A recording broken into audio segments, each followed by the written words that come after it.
our seminar today. It's my pleasure to welcome and introduce our guest and speaker, Pedro Noguera. I would just remind you that this is a program we have here ongoing in which we bring in scholars of color for a couple days to meet with us, give a talk. And the point of the program is on the one hand to bring visibility and recognition to the work of scholars of color, and secondly, we try to hire all of our visitors.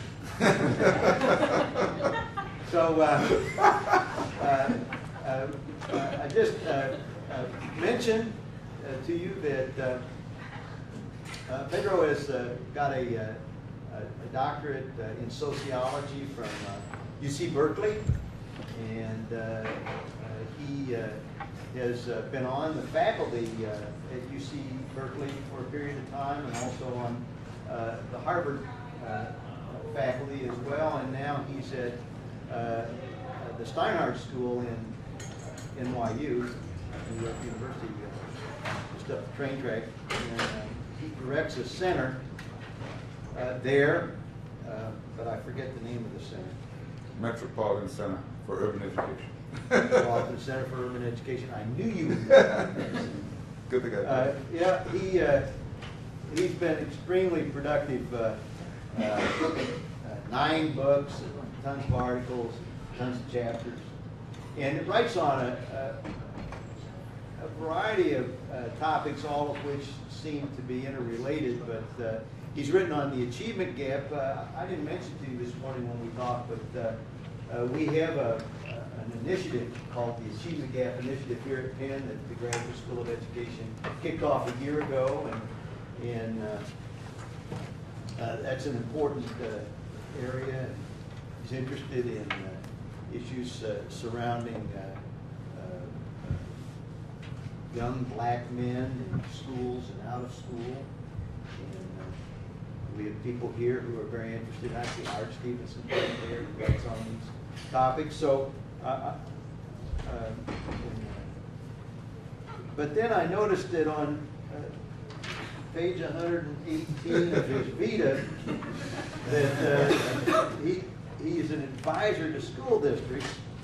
A ton of them here. I didn't count them. There were too many. But then what I found out that he's an advisor to Philadelphia. So there you go. So maybe he can get us into Philadelphia schools. So that's great. Thank you so much for being here. Thank you, Andy.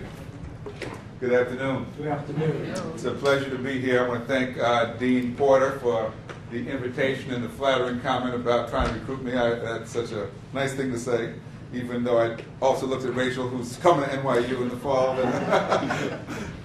One of the things I had to do to recruit her was let her know I was going to be in New York for a while. So it's good to be here. Good to see a lot of familiar faces, and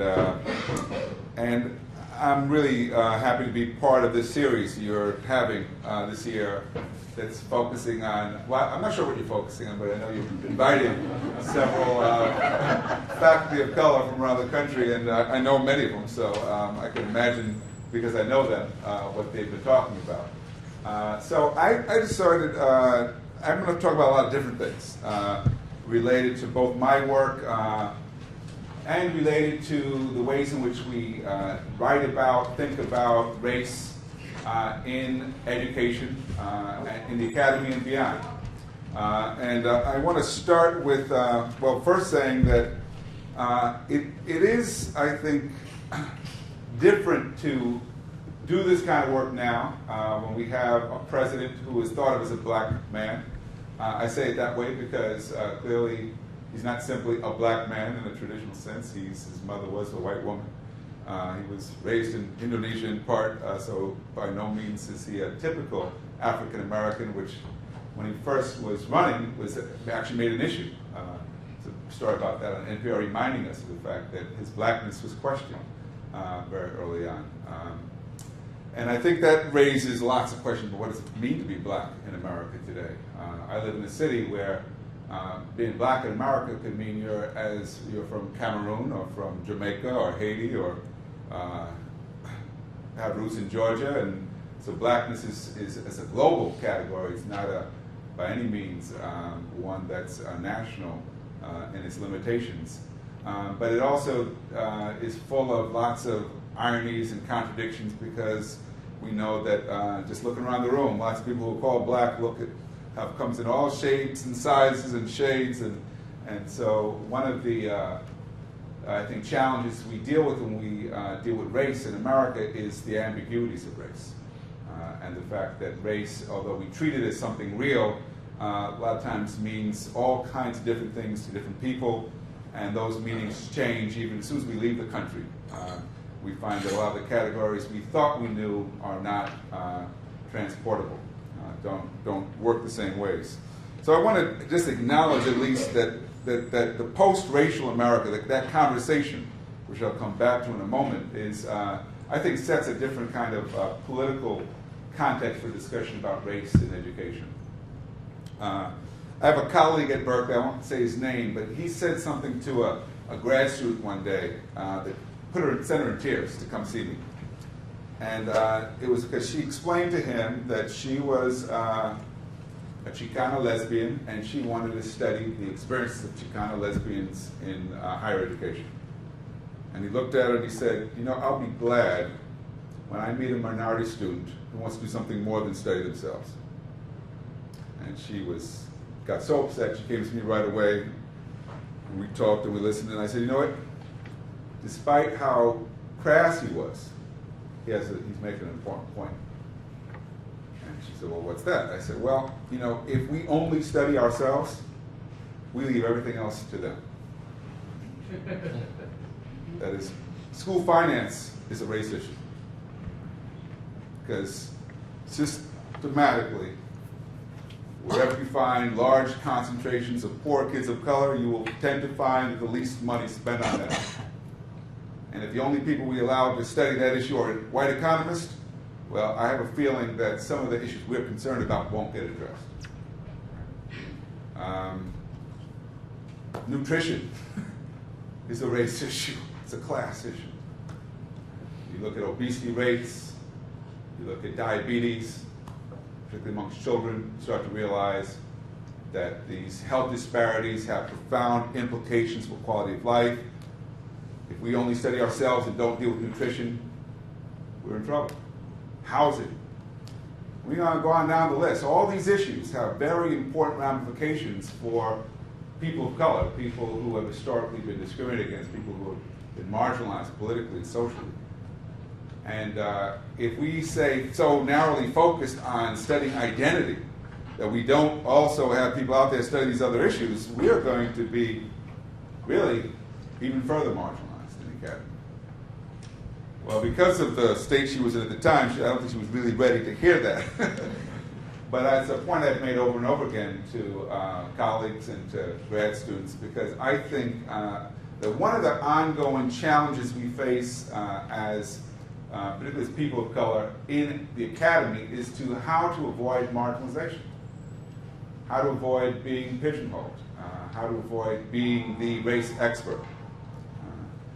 And on the one hand, we know that having an African American Studies department or an ethnic studies department is important, because when you don't have those things, it tends to be that then the history, the culture, the experience is not reflected in the curriculum of the university. But we also know that having those departments, and I was at Berkeley, and we had several, we had ethnic studies, we had African American studies, also becomes an excuse for why we don't have to have them, any mention of the contributions of people of color in political science, or in English, or in history, because they can say, well, you've got your department over there, this is for us. And that tendency to ghettoize, that tendency to allow for knowledge to be compartmentalized, I think does a disservice to everyone. And I think it's something that we have to all be vigilant about, not just scholars and students of color, but white academics as well, who should be as interested in making sure that the experience of human beings is accurately reflected in what we do, in what we study, and what we learn. And I think that sometimes, in my experience at Berkeley and at Harvard and other institutions led me to believe that we get so stuck sometimes in ways of doing things that we can't sometimes see how we may in fact be contributing to the very problems we think we're trying to solve. As a student at Brown, undergrad, I was, when I first was admitted, I was invited to be part of what they called the Third World Transition Week, right, which was a program for students of color. We called it Third World back then, and to help in acclimating students of color to the campus, which was, I found, was great way to meet people. You feel welcome, you know the campus before the rest of the people come. Of course, a lot of divisiveness, a lot of controversy. We had a Third World Center, which was also for students of color, for activities. I was asked about 10 years ago to be part of a commission to look at the way in which the university is providing services to students of color, and I was told then we cannot change the name of any of this. Third World Transition Week, Third World Center. I said, you know what? The Third World doesn't even call itself the Third World anymore. I said, well, yeah, but we can't touch it. I said, why? I said, because it'll cause too much controversy. So we're just going to leave it alone. So I want to encourage all of us not to be afraid of controversy. I want to encourage all of us not to be afraid of confronting difficult issues just because we've come to accept that that's the way it is. Because I believe that when we become that complacent, we just cease to grow, we cease to learn, we cease to move forward. And if anything else, the whole world is changing around us all the time. Identities are changing all the time. I have a colleague of mine, Sandy Close. She runs the Pacific News Service, which is a small news service based in San Francisco. And one of the things she does, she studies personal ads in local papers. And she said, she pointed out to me a while ago, she started noticing a change in the personal ads. So what's that? She said, well, it used to be that people would always, at least in San Francisco, always specify race and gender when they were looking for a partner. She said, you know what I'm finding is now there's a growing number of people who no longer specify race. She said, in fact, there's no people don't even specify gender anymore. They're just looking for a person to find out there. And she said, I think there's a real change in the way people are thinking about intimate relationships that's not reflected in the way we think about these categories. So I just want to encourage all of us to keep in mind that, that these changes that are occurring around us as a result of globalization and immigration, as a result of intermarriage, as a result of media, change who we think we are. And changes, I think, therefore, how we have to engage these issues. Now, at the same time that things change, it's still the case that there are these nagging patterns of inequity that seem to be directly related to the old categories that we've known. Spent a good part of the day yesterday at South Philly High School. And it's very clear that in this very dysfunctional high school, categories related to race, that is to who people think they are, seem to have real bearing on conflict in the school. And so before we are ready to just dismiss race as this social construct that sophisticated people don't have to deal with, I think we better recognize that people are dealing with these categories in very profound ways in all facets of life in America. A few years back, I don't know if a few of you remember, President Clinton started a national conversation about race. And it was like a kind of traveling circus that went around the country for this conversation, and my friend Chris Edley, who's now the dean of the law school at Bolt, was involved in managing this conversation. Every time they held it someplace, it broke down into acrimony, people yelling, screaming, and after a while they said, we better just stop this thing because it's not producing anything in the way of understanding, and it just seems to get worse and worse. So I was asked to comment about why that was the case. Why there was so much acrimony about a conversation about race. I said, well, there's two reasons. First of all, because we don't even know what race is. We're not even sure who belongs in which race. We just get confused as soon as we start talking. We don't know where to put people from the Middle East. We don't know. Why do we put all Asians in a category? Asians, you know, like 2/3 of the world, and we put them all, like, they're all Asian. I said, this whole idea of race just doesn't work for a lot of people as a category, so we get confused when we start talking about it. I said, second of all, we live in a time where nobody wants to admit to being a racist anymore. So as soon as you start a conversation about racism, it's like you're chasing ghosts. Who are you? Because except for a few Klansmen out there who will willingly say, yes, that I'm a racist, there's not everybody else, unless they get caught, claims that that's not part of how they think, how they act anymore. So a conversation about racism is pretty futile too. I said what we should focus on, what would really, really help, is racial inequality.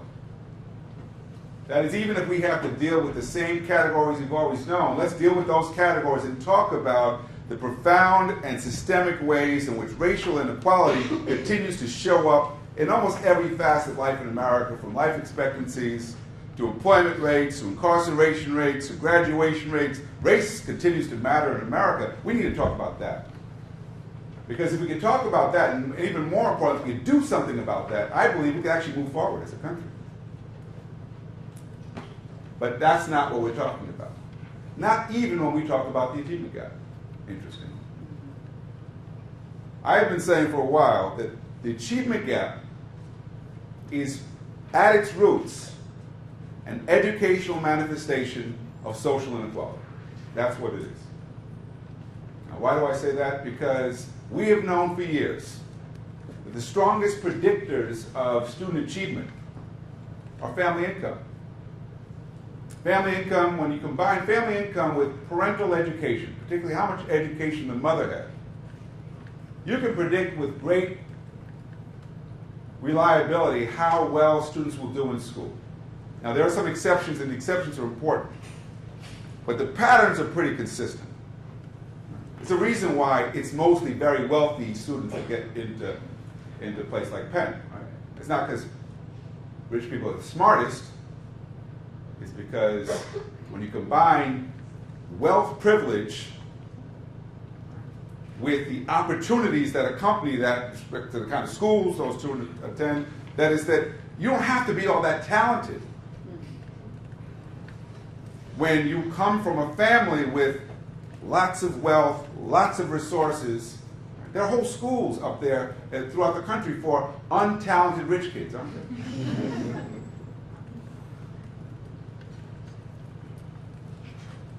Wealth and inequality get reproduced across generations. Now, there are exceptions to the pattern. Some of us are the living exceptions. I come from a family where neither of my parents graduated from high school. They sent all 6 of us to college, some of the best colleges in the country. Living proof that your background should not or does not necessarily have to determine what you can accomplish through education. Some of you probably have similar stories. But we also know that just because it happens for some doesn't mean that that is a sign of an open system, a merit-based system. Because we also know lots and lots of stories and examples of people who simply didn't get into the right school, who didn't have the right teacher, whose parents didn't have enough resources to help them, and therefore it turned out differently for them. I was visiting a school in Brooklyn about a month ago. It's a school in Brownsville section, one of the poorest sections of Brooklyn.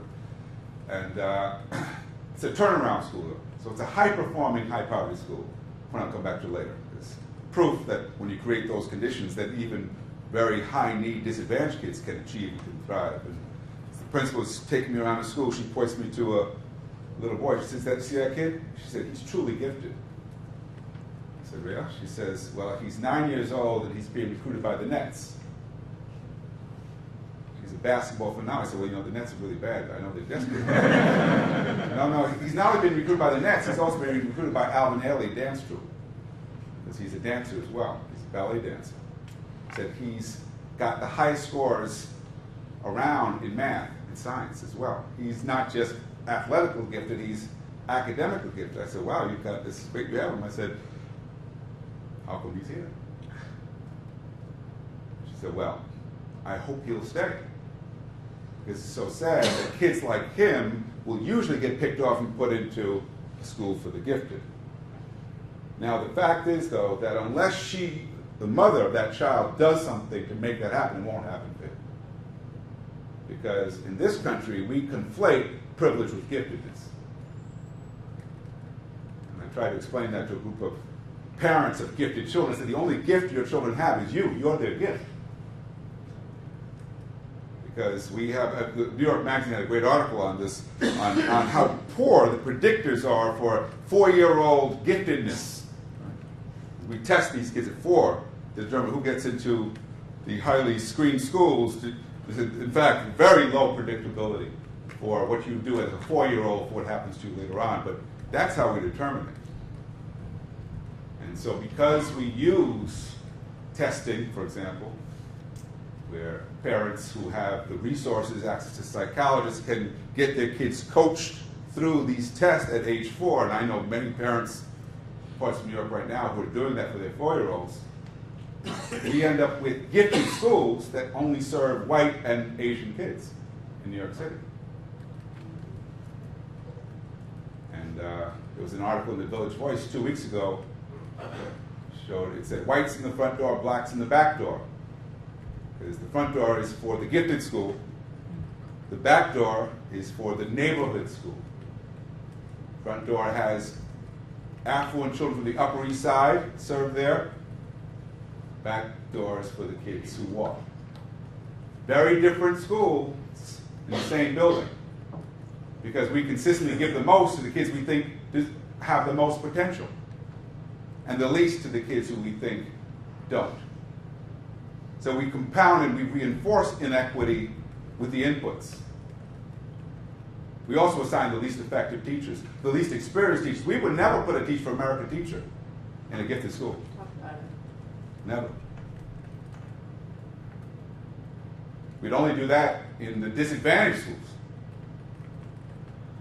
And we do that, and the patterns, these patterns of inequity and how they're built in are just show up over and over and over again.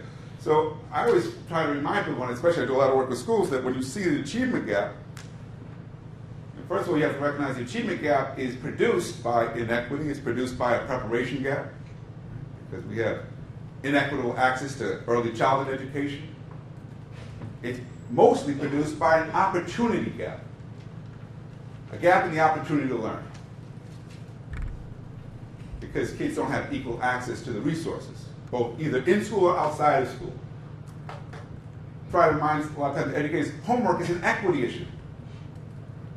You don't have access to an educated parent and a computer, you're at a disadvantage. Those kids who come to school with those beautiful panoramas that look like an architect did it, usually it's an architect who did it. Kid's father did that. And so the inequities outside of school always influence what happens within school. The exceptions are there. John Ogbu wrote about the exceptions. They called the non-voluntary minorities. Except John Ogbu, and I know John well, and rest in peace, John. John Ogbu refused to deal with class and to acknowledge the way class throw the whole thing off. You should say, no, Asians, they're just something about the Asians. They got work ethic. Some say, no, it's Confucianism that does it for the Asians. What about those non-Confucius practicing Asians out there? So I pointed out to him, Galileo High School in San Francisco, school is about 80% Chinese, has a 50% dropout rate. They don't drop out because they're not sufficiently Chinese. There's more to school success than race or culture. Opportunity to learn matters. But we're so confused about race. So confused because you hear so many people buy into the same stereotypes and the logic around it, even when the facts don't support the contentions. And every time I would give an example to John that didn't meet with his theory, he would get pissed off and say, okay, I'll write another article about why the exceptions don't throw off my theory. class matters.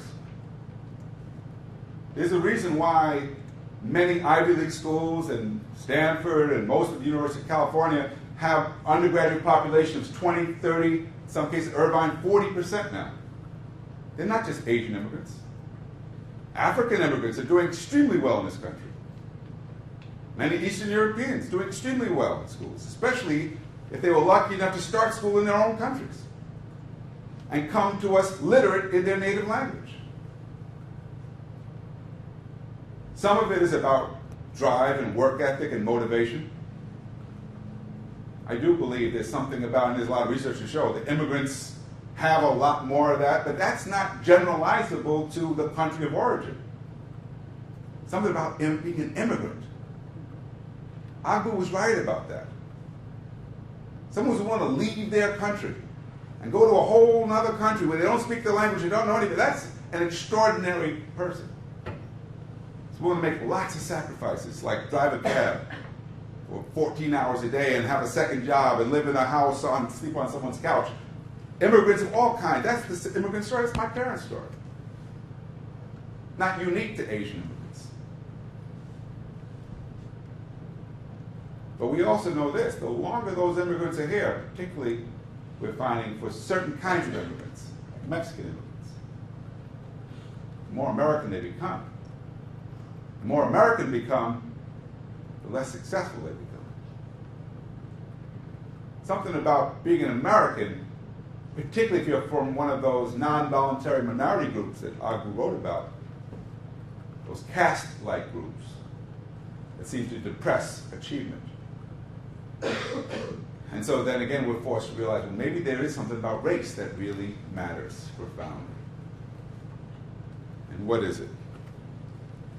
I've been asking myself these questions a lot, and I do it always with some skepticism, because I know that race can fool you. If you see things through the prism of race, you may not see other things like class, like immigration status, like the opportunity to learn.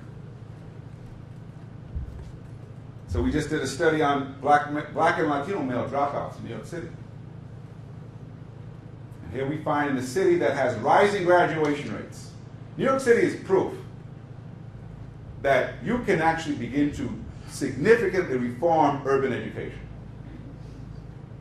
Because there are a greater number of high-performing, high-poverty schools in New York City right now than any other city in the country. I work with a lot of those schools. But we've also shown that in a city where there's real progress being made on all the indicators, graduation rates for black and Latino males are about 45% still. And if you use the Regents exam, which is the state exam that's going to be required for all students to pass, as the criteria, it goes down to less than 30%. So that begs the question. If the reforms that seem to be benefiting others or show a sign that they're working, why not this group? What's different about this group?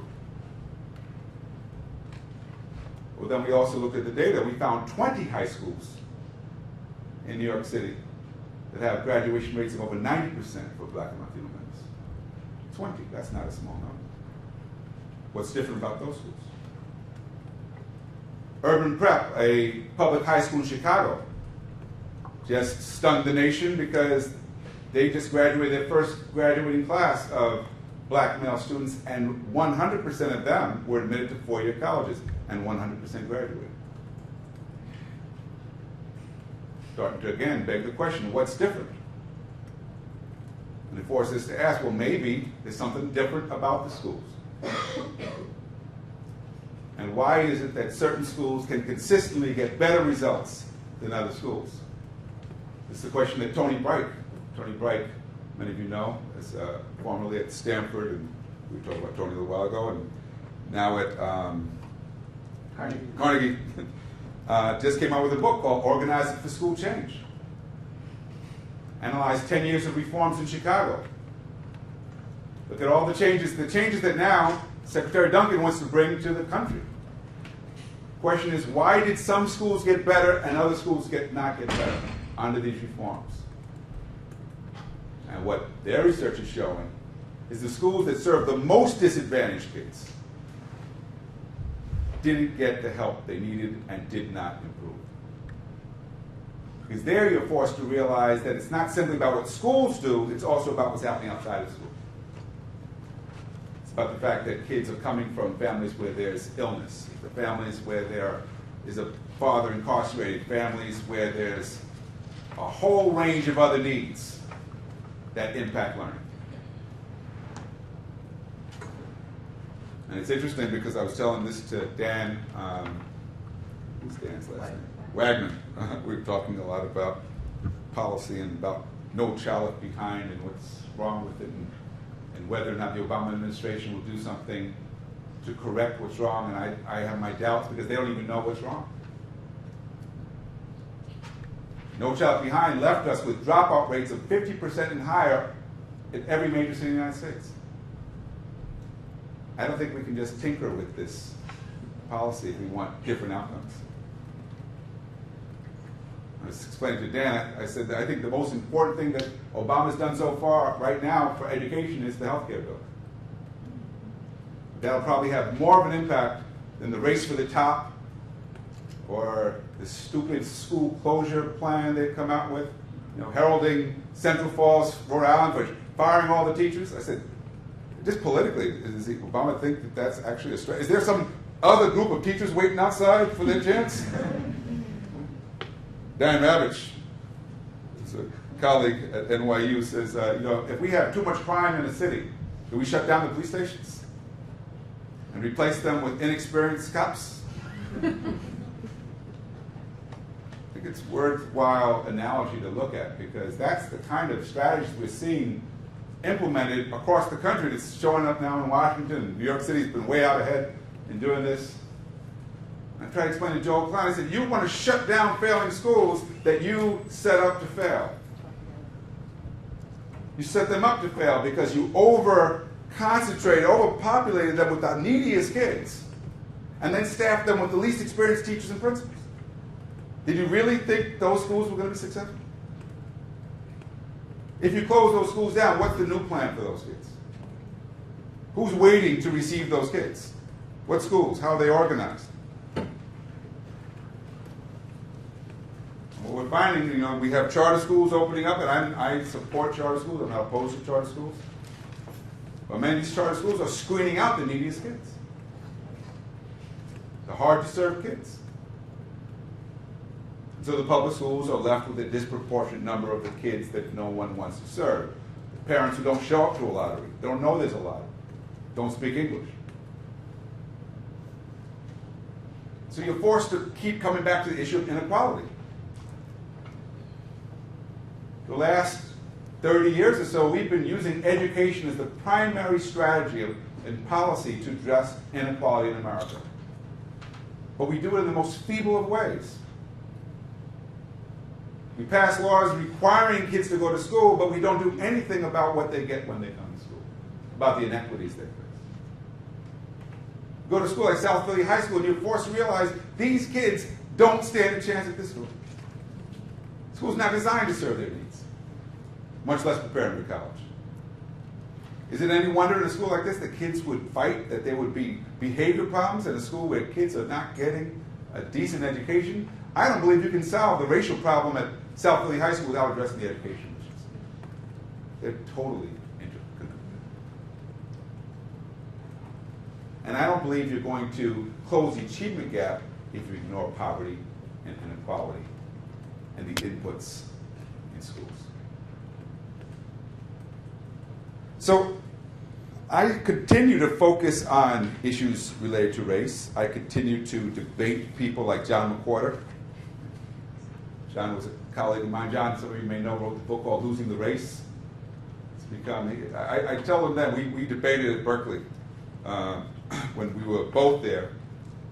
And I said then, after his book came out, I said, John, you know what, I bet in a year you won't be here anymore. You're going to be at the Hoover Institution in a nice conservative think tank. Well, I was wrong. He ended up at the Manhattan Institute. So now he's an expert on everything black. He even thinks he's never studied because he's the resident black conservative. And in Losing the Race, John argued the reason why black children weren't doing well in schools is because they come from a culture that doesn't value learning. John argued a similar point. He was a little more sophisticated, John Agbu, that is. So it's not the culture, it's this oppositional behavior. It's not just African Americans, Native Americans have it too. It's about their status, it's about their history. So John made it sound a lot more sophisticated, a little bit more palatable. So a lot of people say, yeah, there must be something to that. It's a legacy of slavery, legacy of colonialism. It sounds radical almost.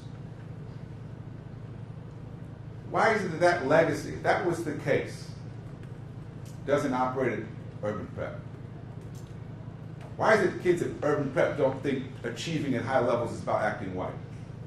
They're very proud and black. We're doing research at urban prep right now. In fact, what we're finding there is that the kids with the strongest sense of self, strongest, most positive sense of their black identity actually do best academically. They don't think there's any contradiction at all between high achievement and being African American. Why is it that these schools, and I could name many of them, exist and don't require that kids give up their culture to achieve? We're still confused about these issues. My colleague Ron Ferguson, who he's, I guess, going to visit soon too. He's been here. Did he tell you that it was rap music? Yes. You know, I thought I had already stopped him from doing that, but I keep doing it, you know, and I can't blame him. You know, Ron's an economist, so you work with the tools you've got, right? And Ron points out, and I'm sure he did here, that look, rap music sales go up, reading scores go down. And I try to say, you know what, there's a difference between correlation and causation. That's like Stat 101, isn't that right? I said, you know, I could show you that salsa sales went up as the stock market went up. But I don't think it's causing the rise in the stock market. But why does he keep saying it? Why does Bill Cosby come out and say, no, it's something about the parents? Why does Alvin Poussaint, who anybody should know better, this is a man who's been studying psychology for years, why does he join Cosby? I would say it's both the confusion about race, but also the great antipathy towards poor black people. Because there is great antipathy towards poor black people especially, that's out there. And it's not just racist Tea Party folks that hold it. There's lots of black folks who hold it too. And it forces, when you start to look at this and understand it, that this is not simply race and racism as we knew it in the old days. Whereas Bull Connor we had to worry about. There's lots of people who don't look anything like Bull Connor, who also don't believe that when you give poor kids, whether they be black or Latino or white, when you give them the opportunity to learn that they can achieve, that they believe the problem is either in the genes or in the culture. If you believe it lies in one of those places, then chances are you're not going to be too worried if the kids drop out and fail and don't improve. So a lot of my work for the last 10 years has been about proving that a lie. Proving the lie by showing not only that these schools exist and what they do differently, but how to create and expand these kinds of opportunities. Because I believe the only way we start to move forward and stop just re-arguing and rehashing the same debates is by starting to create a whole nother reality that people have to react to, can't deny. Urban Prep's done that. Several other schools are doing that. Demonstrating that maybe if we focus on these inputs, on these opportunities, we can actually change outcomes. Maybe we can actually make progress in not so much closing the achievement gap, because I think we'll always see a distribution in achievement, but in creating schools where race and class are not predictors of how well a student can do. That's what I think we should be after. And I believe that aspiration, that goal is actually the American dream, right? The idea that you could use school, that you could use education to equalize opportunity, that you could use education as a means to counter the effects of inherited disadvantages and privileges, that idea is as old as this country. It's an idea that we haven't yet come close to realizing. But I believe it's the reason why education matters so profoundly. So, probably talked long enough. But I do want to say this, that people often ask me, why do you still feel optimistic about this work? Why aren't you more cynical? Why aren't you more discouraged? I'm optimistic because I get to go to schools like Urban Prep. I'm optimistic because I get to go to schools like Democracy Prep in New York City. Has the highest graduation rates in Harlem right now. All the kids come to the projects. I'm optimistic because I do believe that it's about generating will.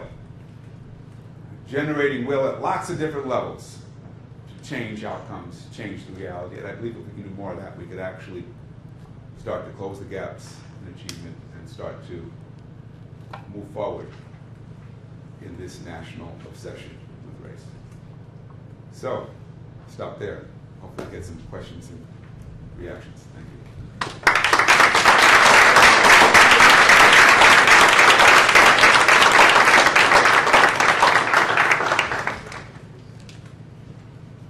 Way back? You mentioned so many factors that really affect how kids achieve. And I'm really curious, what do you think we should prioritize? Because there's so many, in this family, there's community, and they all just come together.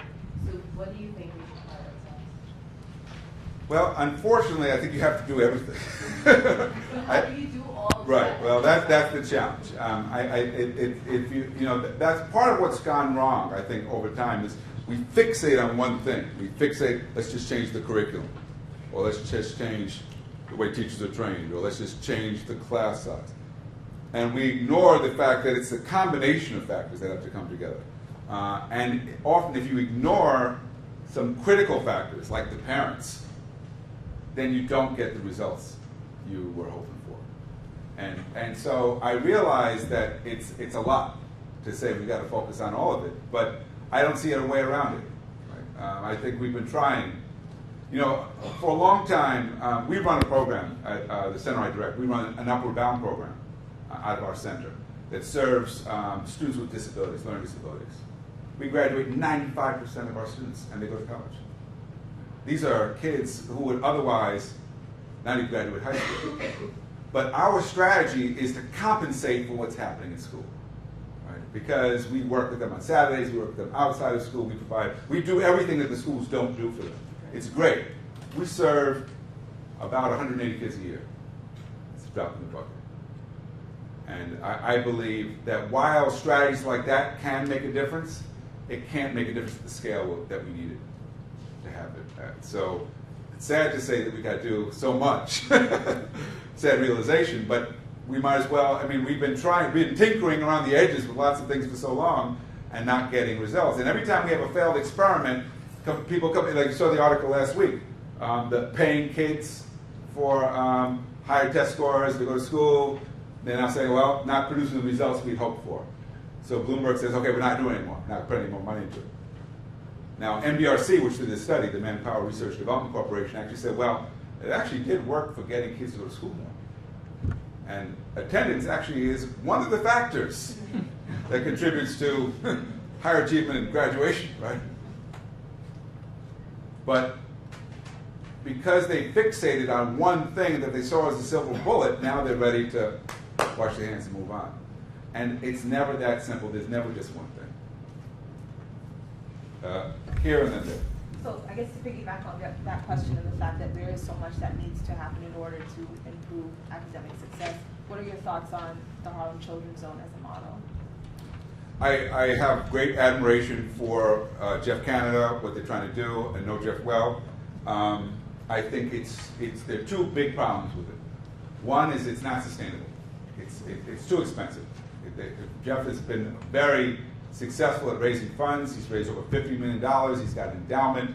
He's got great benefactors from Wall Street, guilt money coming in by the barrel. Right? Credit to him and his ability to generate those kind of funds. I don't know how any other community country will do that. Right? And if it's that expensive, we have a problem. His two charter schools And I like to point out to people that they're trying to serve 6,000 kids. They have 2 charter schools that together serve 600. That's a big hole in the children's zone, because they don't have a strategy for dealing with the schools the kids go to. But the dollar per student at those 2 charter schools is almost double what we spend in the public schools. They're getting great results, but look at the cost. So I question both the sustainability and replicability of what they're doing. I also have problems with the omissions in this strategy.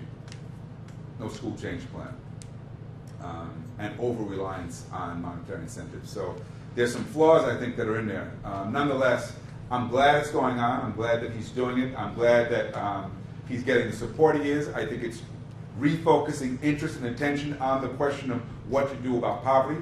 I hope that people will come away from it not saying, oh, it's too expensive, we can't do it anywhere else, but how could we take the elements of that strategy that work and bring it to other communities that need that level of support. My name is Wilfredo Gomez. Wilfredo?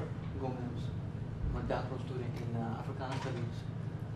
My question to you is, I mean, you brought up the example of urban prep in Chicago, and if you look at what CNN's Black in America chose to do when they wanted to chronicle the work of Steve Perry and the work that he's done in capital prep, I wonder if you could say something about the types of schools that these students are being admitted to, and what are the type of indicators of success that people are observing in terms of where those students are choosing to matriculate to and how they're performing once they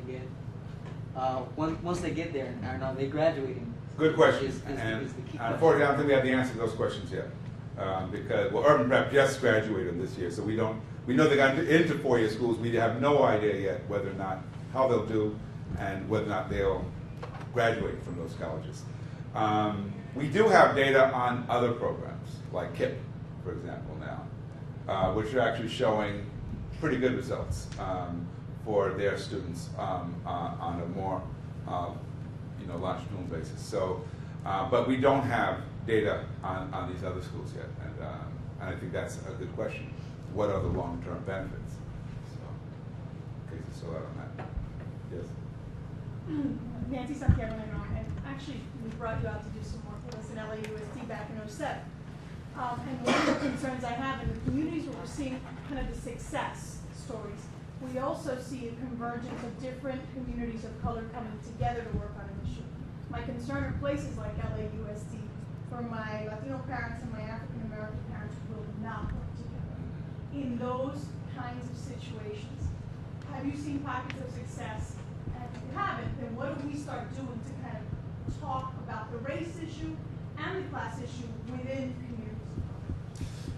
Absolutely. I mean, I could take you to several schools in New York that are extremely diverse, where parents are working together, there's no conflict whatsoever, and I say that it's almost always a function of leadership. To the degree that the leadership is able to bring people together on the basis of their common interest, to recognize the importance of creating a level playing field for people to participate. You know, I had to convince someone in South Philly that providing a translator was necessary if you want to get parents involved. I mean, he thought, isn't that enabling? I said, yeah, it is enabling them to participate.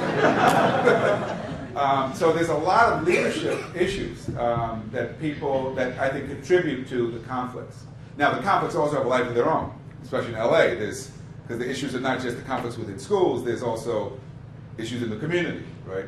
A lot of it, I think, comes out of prisons, actually, where we segregate prisoners based on race, which has the effect of reinforcing gang affiliations, which then spill over back out into the community. But so I think you can't generalize too much about what the particular dynamic at play in the community, but what I've seen consistently is that leadership can make a huge difference on whether or not a community can function in a civil, respectful manner or not. And there's a school out in Brooklyn called New Village Academy, serves recent immigrants from literally all over the world. The kids are, there's no conflict at all. They work well together. Parents work well together. So, lots of examples that I'm seeing in pockets, but a lot of it does come down to leadership. And unfortunately, you see locally as well, lots of examples of very poor leadership. So we get this hand, and then I'll get you here. I know. Sorry. How do we deal with that, even at the examples you cite, KIPP and urban prep, there is still a huge problem with kids who do not survive those systems. Urban prep, 43 of their original freshmen didn't graduate with their class. KIPP has attrition rates of, depending on what you read, somewhere between 40 and 60%. And how do we, so even where it's working for the kids who survive those programs, it's not serving all of the kids there. How do we deal with that? How do we start to address those issues? That is a good question. I had that conversation recently with the Chancellor of New York City, Joe Klein, right? Because what they've done in New York, they've increased the number of charter schools, which are screening. They've increased the number of public schools that screen, right? So that's resulted in a greater number of high-need kids in a small number of very dysfunctional schools that they want to close. Well, they got to go somewhere, right? And so I think that on the one hand, we have to challenge the schools like the urban preps and the KIPPs to do a better job of not counseling out or kicking out kids that are hard to serve, right? At the same time, I started my own work in education at an alternative school for kids who could not function in traditional schools. And I think we have to have a variety of options, educational options out there. Some kids are better off in a career academy than in a traditional school. Some kids need a more individualized school. Some kids need a boarding school because their home situation is so bad. And ideally, we should have a variety of good options out there for kids to meet their needs. That's what affluent parents do, right now. If you talk to an affluent parent who has an autistic child, they will find a school that's good for autistic kids, and they don't have just one option for that child. We need to make sure that those kinds of options are there, because the fact is we're constantly looking for ways for schools to mitigate the effects of poverty, mitigate the effects of family hardship and family crisis, the limitations of what a school can do, even when they have a nurse and a social worker and all the other resources, because sometimes the needs are just so great. And so we've got to get better at finding ways to respond. There's another school in the South Bronx that has a relationship with a health clinic, and their whole focus is on health, the health of the kids, and that's the focus of the curriculum, and it's also the focus of the high school. So kids who graduate from the high schools as LPNs and can make $45,000 a year with a high school diploma. So I think we just need to increase and expand the number of options, good options available for kids. Yes. So to bring this local, since you were just at South Philly High yesterday, I was wondering if you could talk a little bit about that, maybe specifically in terms of the advice that you gave them. Well, I just made one visit, so I'm not in a position to offer advice. And my plan is to continue to do some work with them. I would say that, just as initial observations were that there are a lot of things that's crying out to be addressed, right? Like poor teaching, like the mouse I saw running through the hallway, like, the fact that there's 16 security guards. And because the way they've tried to address the conflict, the violence, is by saying, okay, we'll just keep piling on security guards. Well, to me, if you don't get at the roots of it, you're never going to solve it. And sometimes having all the security guards actually gets you in the way of thinking you need to get to the roots of it. Because now we're just content that they're not fighting. Right? And how long will we do that? Right? So I hope to learn more and hope to be in a better position to assist that school, because they really do. We pay a lot more attention to interracial violence than to intraracial violence. If it was just black kids beating each other up, we'd probably let it go, because that's the rest of Philly, right? But at this school, it's black Asian. It's Asian kids being beaten up by African American kids. And that dynamic is very inflammatory. And it forces us to say, what's happening here? What can we do to stop it? But there's no shortcuts here. And that's what, unfortunately, we don't have a lot of patience for anything that's not a quick response. You started out by talking about the need to get involved in other disciplines and not just study race. So I have a question that's a little bit more to higher education. So I was listening to public radio, and I think it's Mississippi that's decided that there's not enough finances to keep HBCUs and traditional schools together, so they're going to merge the schools, and they said it's the financial issues.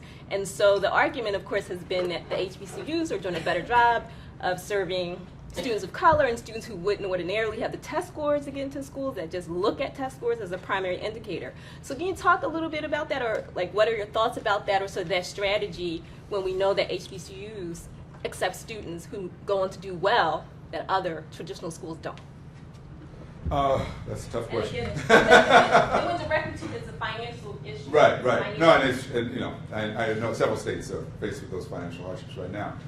There is no easy answer to that. On the one hand, there's a lot of evidence showing that not only the HBCUs, they have higher graduation rates. The little Xavier, until Katrina, produced more African Americans who admitted to medical school than all the Ivies and Stanford combined. Little Xavier.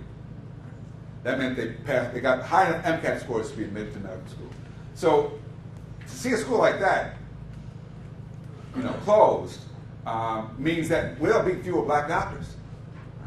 Because who else feels the urgent need to educate black doctors in the same way as a Mahari or Katrina? I mean, not Katrina, Xavier. So practically, I understand we need these schools as options, because in the meantime, when you look at particularly the public universities, which are the other place that is the receiving ground for first generation, because it's not Penn, it's not NYU. They're not in that same business. We don't accept first generation college, the first generation going to college at these kinds of places. It's the publics, it's the community colleges, it's the HBCUs. So then, and we know that the public universities have incredibly high attrition. Right? So they don't do a good job for anybody, to be fair, but even less so for students of color. So I would say I have real reservations about any effort to close down HBCUs until we are sure, and not even until, because the other side of it is this: there is a lot of research showing this stress on students of color in predominantly white institutions, and the stress is related to this heightened sense of scrutiny, the heightened stereotype threat that Claude Steele and Josh Aronson write about. And so to see those options eliminated, I find troubling. At the same time, we live in a country that's becoming more and more diverse. And I think it is necessary for people who go to school together to prepare for what we are becoming as a nation. And it's troubling to me that as not only K-12 have we become more segregated in terms of how we enroll students in schools, but you see that mirrored in higher ed. So I think we risk being a permanently, deeply divided, apartheid-like nation if we don't do something about that. I think education has to play a role in it. But my practical sense of how we do that, I don't have an easy answer for it. I think it's very complicated.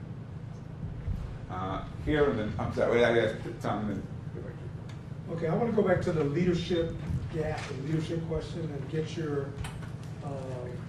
experience.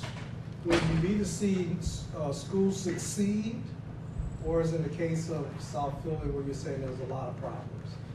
You go back to, in the formal hierarchy, there's some leaders that are doing something different in those schools where the kids are succeeding. A couple of parts of the question.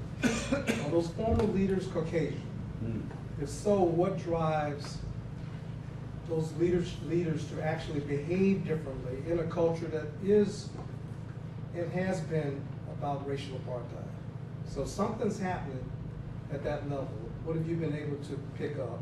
And is it happening there in the school, or is it your nested argument that something in the ecology is driving those leaders in those schools to behave differently? What do you know? My sense is from going to a lot of these schools, and first of all, there's a diversity of folks running these schools. They are. There's diversity. Okay. I mean, Tim King, the African-American man, runs Urban Prep.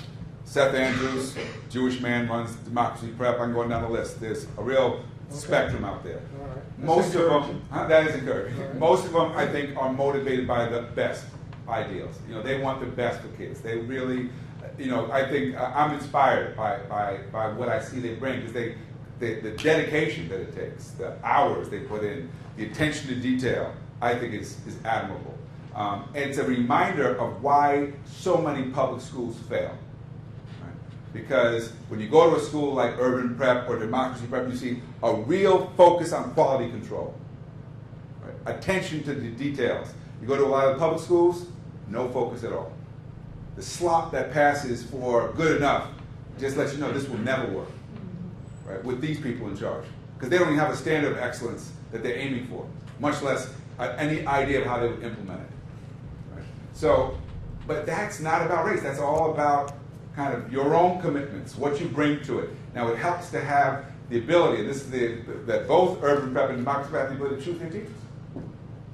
Choose their teachers. Choose their teacher. Yeah, that makes a big difference. They don't just take anybody, off the rolls. They can get rid of people who aren't performing. So that makes a huge difference to be able to get everybody on the same page, same kind of focus. That's not the case in most public schools. So I think that's a huge disadvantage, and that's why those are the issues. I mean, I'm not in support of performance pay. I see a lot of problem with that, but I am in support of being able to get rid of bad teachers. I think we've got to figure out a way to address that as a political issue. And we've got to get the unions to recognize that it's not in their interest to defend bad teachers either. And I think that's a part of it. Not the only part, but part of what we need to do. But when I see the leaders, I'm encouraged by the fact that, I was talking to Tim King, they started the school for boys. And they came into it to say, we want to save these boys that we're losing.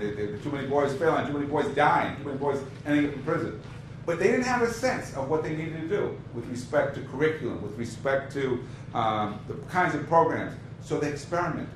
And he said, at first we thought, well, boys learn better when there's physical activity. So they would take a football, and when a kid raised their hand, they would throw the football to the kid. Right? They thought, because they read this, I don't want to belittle them, but the Gurian Institute, which I think is pseudoscience, right? Where they think boys have different brains and therefore they are kinesthetic learners, and it's like totally not based on any real science. But so they tried it, and then he realized, guess what? Not all boys are athletes. And he remembered, I'm not even an athlete. Why did I think that? I'm a nerd, and I'm trying to throw footballs. It's actually embarrassing a kid if he drops the ball now. There's no spiral on the ball. So they stopped doing that. So they were willing. They were willing to keep trying things that worked, right? And I think that's a big part of it. They were relentless in trying to find ways to work for different kids. Obviously, it didn't work for every kid, right? And so they those he couldn't serve. But when you talk to a Tim King or Seth Andrew, you see that focus on the details, on the little things, and I think that does make a huge difference. Okay, here and then there. Right, I'm just really curious about this, and it's more about the semantics of the way we talk about race. And like earlier, you spoke about how everyone tends to classify Asians as Asians, even though there's India or whatever. Nepal. I'm sorry, I was sorry. And you yourself thrown around, like you said black, and then other times you said African American. Right. And so where do you stand on drawing the line between race and ethnicity? And do you think that any weight should be put on ethnicity? It's all confusing, I'll tell you honestly. It's just a minefield full of problems. What's the difference between a Serb and a Croat? Is it religion? They speak the same language, right? What's the difference between, you can go on now, it's a Palestinian and a Jew. At least the Jews who are not the Ashkenazi, the Sephardic Jews. Basically, they're very similar people, except for religious differences. Now, there's some historic differences, but these lines we treat as hard and fast. A lot of times, you talk to the linguist. In terms of language, they're not that hard and fast. There's a continuity across these groupings that we call ethnic groups, much less racial groups. And that's true with respect to skin color, all the markers we've used to create these groups. Historically, these are not static. They're evolving. They're evolving. They've changed over time. Right? Native Americans in this country didn't think of themselves as a people. Native Americans became a people as a result of colonization and genocide. They say, wow, I guess we all got a lot in common here. We're getting killed. But historically, they fought each other, right? They didn't think of themselves as one people. So I think that we are forced to recognize this incredible diversity amongst human beings. Despite that diversity, we have lots of commonalities. That we should try to find ways not to allow our differences to become a basis for hierarchy and stratification. At the same time, we should not try to crush those differences.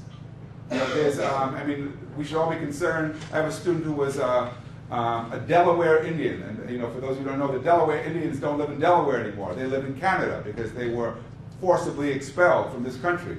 And he was one of the last of the Delaware who could speak his language. And he decided he was going to codify his language because he felt it was important that his language not be erased. I think he's right. But so I don't think that even in our desire to create a means to bridge these differences, that we should also try to erase the differences. I think that that pluralism is a good thing, that allowing lots of different forms of identity to express themselves. But we just need to recognize that human beings are so strange. They'll do all kinds of things, and you know, we can't stop you from intermarrying. And those kids don't know what the hell to call themselves sometimes when they come out, and they create yet a whole nother reality and dynamic that throws off the way we've configured it in our minds. And that's part of the reason why it gets so confusing. So I'm wondering if you have thoughts on models for the rest of public schools. And by the rest, I mean the majority, especially in urban districts. Things like total student load by Bill Ucci, for example, and how you feel about creating rated student funding and encouraging principals and holding them accountable. And is that a sustainable model to address them if they think the whole children's zone, for example, doesn't it? I have a few general principles that I think are really important. I think there should be, and this is one of the things that concerns me right now, for example, with the reauthorization of ESEA, that we used to think of it as a poverty alleviation strategy, right? Compensatory education, targeting disadvantaged kids. Now it's competitive. Right? That means so some kids are not, and schools are not going to get it because they might have a good enough grant. That's kind of bad strategy, I think, given the need is still there. So I think that the principle of trying to do more for those who have less is one that I think makes a lot of sense. I think the principle of inclusion makes a lot of sense, whether it be inclusion for the disabled, inclusion for those who don't speak English, inclusion for those who are less able, where it makes sense in a practical terms, right? Because sometimes kids need something more specialized, more focused, given what their needs are. So there are principles that are important to me that I think need to influence, and there are a lot of those principles are rooted in values that need to influence policy more than they do now. What about things like weighted student funding? And I'm really interested in the specifics of how to address needs. What can a district do? And this district, the Philadelphia School District, will turn over to some weighted student funding. Right. Does that make sense for? I think it makes sense as a starting point. It makes sense as a starting point. That's what New York did. It went to a weighted student funding. So the formula worked out that higher need schools would theoretically get more resources, except you can never stop the privileged parents from going in their pockets and compensating for what they didn't get. And so it looks like a way to make it to equalize, and all of a sudden you realize, oh, the privileged kids are still getting a whole lot more, right? Even when they're in the same building. So, but I think it makes sense. It's fair, it's equitable to approach it that way. But we need to sometimes do more, because even sometimes that formula won't be enough to address the need. Should we wrap this up or to keep going? I'm observing to you. I can keep going. Well, we scheduled it for till maximum 1:30. Okay. But when you wear out. I just need more water. If there's more water around. Savannah. I just had a quick question going back to actually building on what you were just saying and going back to the teachers unions piece. I think there's often a dichotomy between dysfunctional comprehensive public schools and small innovative charters that are outside of districts. There's actually a lot of schools like, Urban Academy, El Puente in New York, Little Village Lawndale, schools where there's small autonomous schools within school districts where the autonomy and, for instance, budget, like pilot schools in Boston. There's certain kinds of autonomy, like we were talking about choosing teachers and controlling your funding while still being part of a teachers union and part of a district. I guess I was thinking about what are your opinions around small autonomous schools within districts as a way to meet both the needs of students and communities, but also, for instance, some of the strategies like in New Orleans are, let's just get rid of the teachers union, we don't need it. Whereas teachers union actually function in other roles in our society more generally in terms of like, oh, funding the Democratic Party, things like that. And so I'm wondering if there's other ways beyond sort of how we think of charters versus dysfunctional public that you've been able to work with or think are feasible on a larger scale. Well, I think you mentioned a lot, but I see it very promising. You know, the kind of the pilot schools in Boston, which are in effect in-district charter schools. A lot of them are very promising. Boston School of the Arts, for example, or Fenway High School, for example. So those models work. But as I said before to the question about, we need to have a lot of different options. New York City has a number of international schools which specialize in serving recent immigrant kids and are focused on, and a lot of these are students with interrupted formal education. So they didn't go to school in their home country, so a lot of them they're not literate in their native language. But these schools have a staff that's really good at bilingual education and language acquisition. They have social workers on site. They are built and designed to meet the needs of that population. So I work with some transfer schools, which are serving kids who were recently incarcerated. They have a different set of needs. So we need to have schools that are much more tailored to meet the needs of the different students we have out there. The big comprehensive high school, now what's interesting, it's important to point out, because a lot of people say, well, big is bad. Well, guess what? A lot of the best schools are really big. Stuyvesant High School is over 6,000 kids. Bronx Science, over 6,000 kids. These are the high-achieving, high-performance schools. But they don't work for a lot of kids, thank you. And so we need to have a variety of options. But what we really need is the focus on quality control. That's what has to happen. That's where I think New York City's done better than a lot of places on holding principals accountable for outcomes to a much greater degree. And I don't necessarily agree with shutting schools down unless you figure out why they were failing and what needs to change, because I think it's too crude an instrument to use. But I think that having principals focus on quality makes a whole lot of sense. I just want to get hands in. I haven't gotten it. Yes. You mentioned, I think it was at Urban Prep, that the black students graduating who had the greatest kind of sense of self were actually the most successful academically. Right. How would you talk about, I guess it's called culturally relevant, teaching styles and kind of all that in terms of linking that to academic success? That's a tough one too, because there's very little research that I know of that actually our kids can learn in lots of different ways. Different kids learn in different ways. Some kids, if it's culturally infused, that motivates, that inspires them. Right? Some kids, experiential learning. Some kids, vocational. Something more hands-on that's linked to a job. So I challenge some of my colleagues in multicultural education who insist this is the only way. One of my former students, Sean Jinwright, wrote a book about an Afrocentric school in West Oakland. Right? It was turned over to a group of Afrocentric educators. It was a failing school. And they would say, okay, you can have it, turn it over, you can do your whole cultural infusion, it's yours. And so he studied what happened. 4 years later, it was still a failing school. Because they needed to do more than just learn about Egypt. They needed to learn how to live. The education wasn't relevant to Oakland. Right? It might have been relevant to Africa, but wasn't relevant to life in West Oakland. Right? And so I get concerned sometimes when I don't hear that as much now, because I think that the advocates now have been forced to confront reality and realize it's a lot more complicated than they thought. And a lot of times those advocates didn't even spend much time in schools. They spent time at the university.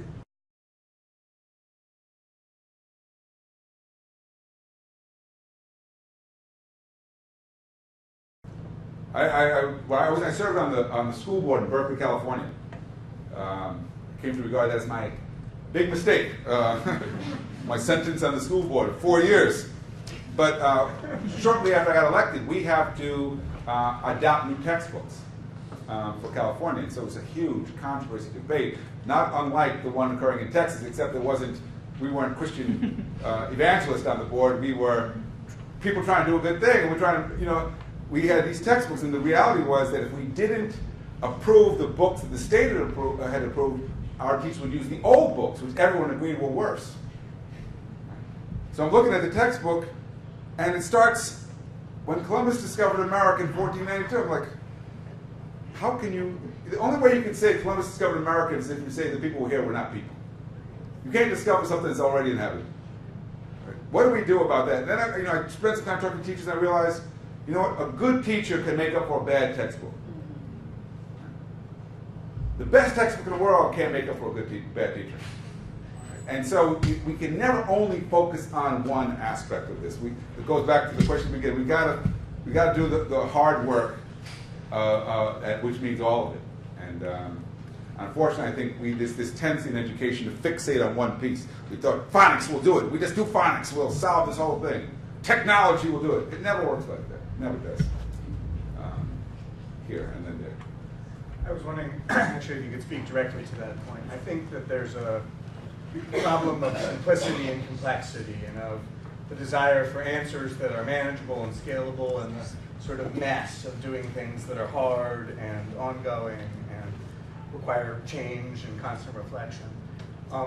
What's your sort of hopes for the discourse at a sort of academic and national level? And do you think there's a way that we can work towards more complex solutions to problems as an answer, as a politically saleable, marketable answer? I think so, and I only think so because that's what I try to do. I think we have to try to make the complex simple. Right? So tomorrow I'll be testifying in Washington at a hearing on zero tolerance policies. This is the zero tolerance discipline policies. And I'm going to make a number of complex points, right, that sound really simple.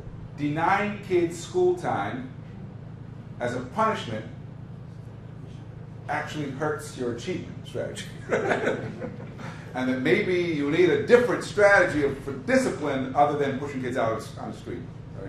Right? But what I'm forced to do is and I think this is where academics are a lot of times not good at. We have to be able to speak to policymakers in ways they get it, right? We have to be able to tailor our message for different audiences. And a lot of times academics are only good at talking to other academics and only other academics in our field. Right? and I think that, and in a field like education, that's a huge problem. Because the only people who we talk to, the only people who read our work are people in our field, then we become irrelevant. And the worst thing that can be said, schools of education right now are under attack. Right? Arnie Duncan's led the attack, right, against schools of education. And I think a lot of the attack is unfair. I think I wrote an op-ed saying you should attack the universities, not the schools of education, because we're just the stepchild of the university. But I think what's more, though, there is a point where they're right, which is if we as a field in education are not a source of help to schools, we're useless. We're useless. If you had medical schools, most medical schools, I want to applaud Penn for running a school here. And I hear it's a successful school. What's it called again? Penn Alexander. The Penn Alexander School, right? And the reporter said he wants to do more schools if the district would be open to the idea, which I think is a great thing. We're trying to do that in Newark right now. We've got to find ways to bring research and practice together much more profoundly. The best hospitals in this country tend to be attached to research universities. Because we take the best research that we have available and we apply it directly in those hospitals. We need similar models in education. We really do. And we need to be of use in a much better way than we are right now to the schools and the kids out there that need help. This is the last one. Last one. So a lot of the schools that you talked about, like urban prep and democracy prep, and I go to the Science Leadership Academy, which is a small school. You go to where? The Science Leadership Academy, which is a small school in Philadelphia. And like these schools produce students of color who are high achieving and who are having a lot of their goals met when they go off to college.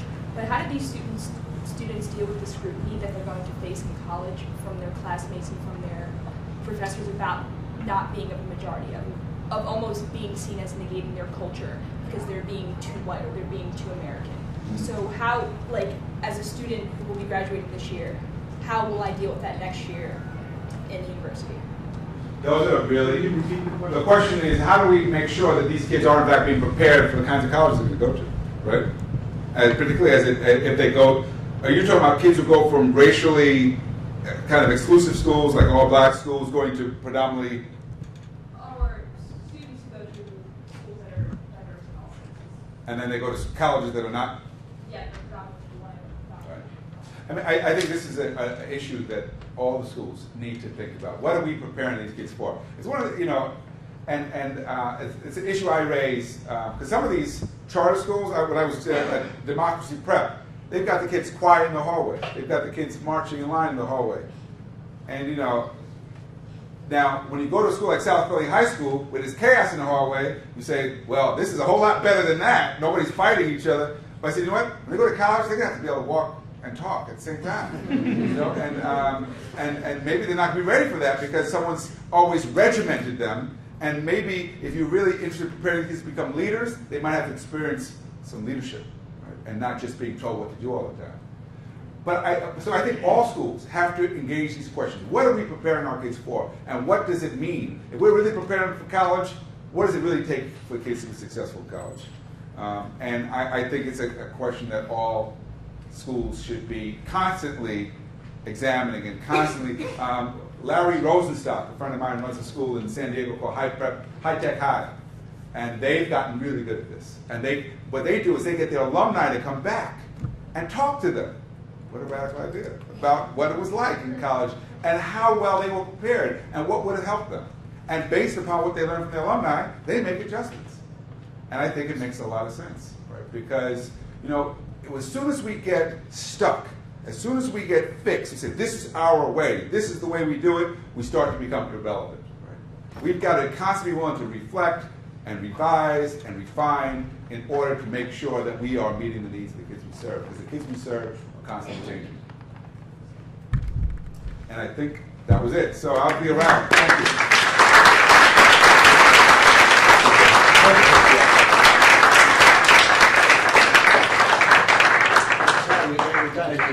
It was suitable for framing. We'll mail it to you. Thank you. How am I going to get that out?